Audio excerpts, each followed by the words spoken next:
অন্তর্বর্তী সরকারের ১৮ মাসের দায়িত্ব পালন শেষে জাতির উদ্দেশ্যে দেওয়া বিদায়ী ভাষণে প্রধান উপদেষ্টা অধ্যাপক মুহাম্মদ ইউনূস বলেছেন, আমরা শূন্য থেকে শুরু করিনি, শুরু করেছি মাইনাস থেকে। ধ্বংসস্তূপ পরিষ্কার করে প্রতিষ্ঠান দাঁড় করিয়ে তারপর সংস্কারের পথ ধরেছি।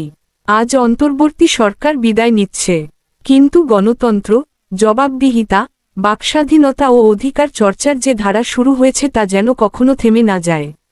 নির্বাচিত সরকারের কাছে দায়িত্ব হস্তান্তরের একদিন আগে গতকাল সোমবার রাতে জাতির উদ্দেশ্যে তিনি ভাষণ দেন।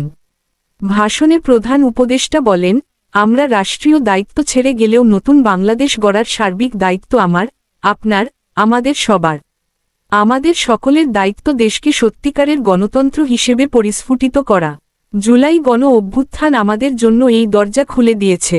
আমরা যদি সেই স্বপ্ন, আকাঙ্ক্ষা ও শক্তিকে বাঁচিয়ে রাখতে পারি, তবে বাংলাদেশের অগ্রযাত্রা কেউ থামাতে পারবে না।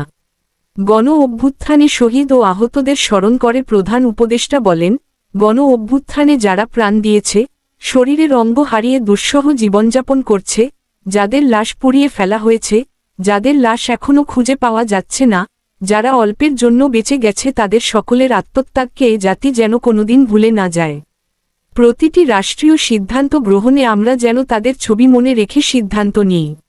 আমাদের পরবর্তী প্রজন্মকে ক্ষমতাবানদের কিভাবে নিয়ন্ত্রণে রাখতে হয়, সেই শিক্ষাটি যেন দিয়ে যেতে পারি। তিনি বলেন, ক্ষমতাবানদের ক্ষমতা মানুষকে কিরকম মনুষ্যত্বহীন করে তুলতে পারে সেটা জাতির ইতিহাসে ধরে রাখার জন্য আমরা পলাতক প্রধানমন্ত্রীর বাসস্থান গণভবনকে জাতীয় জুলাই স্মৃতি জাদুঘর হিসেবে প্রতিষ্ঠিত করে রেখে যাচ্ছি। প্রধান উপদেষ্টা আরও বলেন, এখানে আপনাদের স্মৃতির বাস্তব নমুনা সংরক্ষণ করে রাখা হয়েছে।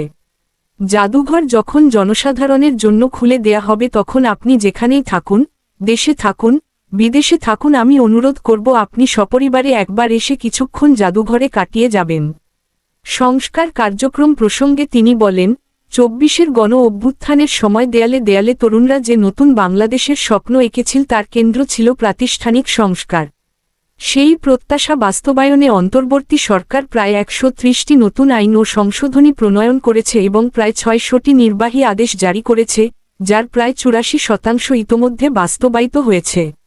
আইনশৃঙ্খলা পরিস্থিতির উন্নয়ন প্রসঙ্গে অধ্যাপক ইউনূস বলেন, আজ পুলিশ আর মরণাস্ত্র ব্যবহার করে না, বেআইনিভাবে কাউকে তুলে নিয়ে যায় না, বন্দুকযুদ্ধের নামে হত্যা করে না, পুলিশ ও গোয়েন্দা বাহিনীর ভয়ে কাউকে ডিলিট বাটন চাপতে হয় না।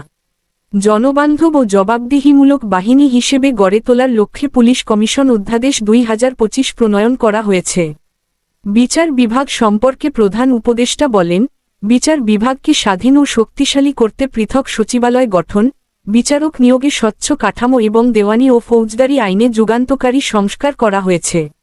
অর্থনীতি প্রসঙ্গে তিনি বলেন, আমরা দায়িত্ব গ্রহণের সময় অর্থনীতি ছিল বিপর্যস্ত। ব্যাংকিং ব্যবস্থা ভেঙে পড়েছিল, অর্থপাচার ছিল লাগামহীন। তিনি আরও বলেন, আমাদের রিজার্ভের পরিমাণ এখন $৩৪ বিলিয়ন। আমাদের দেশপ্রেমিক প্রবাসী ভাইবোনদের রেমিট্যান্সের টাকা এই রিজার্ভ ক্রমেই বাড়ছে।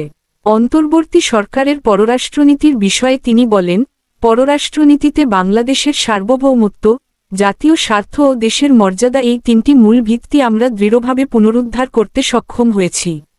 নতজানু পররাষ্ট্রনীতি কিংবা অপর দেশের নির্দেশনা ও পরামর্শনির্ভর বাংলাদেশ এখন আর নয়। আজকের বাংলাদেশ নিজের স্বাধীন স্বার্থ রক্ষায় আত্মবিশ্বাসী, সক্রিয় ও দায়িত্বশীল। রোহিঙ্গা সংকটের বিষয়ে তিনি বলেন, দায়িত্ব গ্রহণের পর আমরা আন্তর্জাতিক অঙ্গনে মৃতপ্রায় এই ইস্যুটিকে পুনরায় বিশ্ব মনোযোগের কেন্দ্রে নিয়ে আসতে সক্ষম হয়েছি। উৎসবমুখর পরিবেশে জনগণের ভোটাধিকার নিশ্চিত করা হয়েছে উল্লেখ করে প্রধান উপদেষ্টা বলেন, উৎসবমুখর পরিবেশে নির্বাচন আয়োজন করে জনগণের ভোটাধিকার নিশ্চিত করা হয়েছে। গত ১৮ মাসে ক্রমান্বয়ে এই দেশের মানুষের মধ্যে গণতন্ত্র, একটি কল্যাণমূলক শাসন ব্যবস্থা, বাক স্বাধীনতা, ক্ষমতাকে প্রশ্ন করতে পারা, সমালোচনা করতে পারা, জবাবদিহিতায় আনতে পারার যে চর্চা শুরু হলো, তা অব্যাহত রাখতে হবে।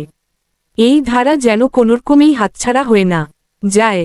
জুলাই সনদ অন্তর্বর্তী সরকারের সবচেয়ে বড় অর্জন উল্লেখ করে তিনি বলেন, অন্তর্বর্তী সরকারের সবচেয়ে বড় অর্জন জুলাই সনদ, যার ভিত্তিতে গণভোটে বিপুল সংখ্যাগরিষ্ঠতায় তা বাস্তবায়নের সিদ্ধান্ত দিয়েছে দেশের মানুষ। জুলাই সনদের বাস্তবায়ন হলে ফ্যাসিবাদ ফিরে আসার পথগুলো চিরতরে বন্ধ হয়ে যাবে।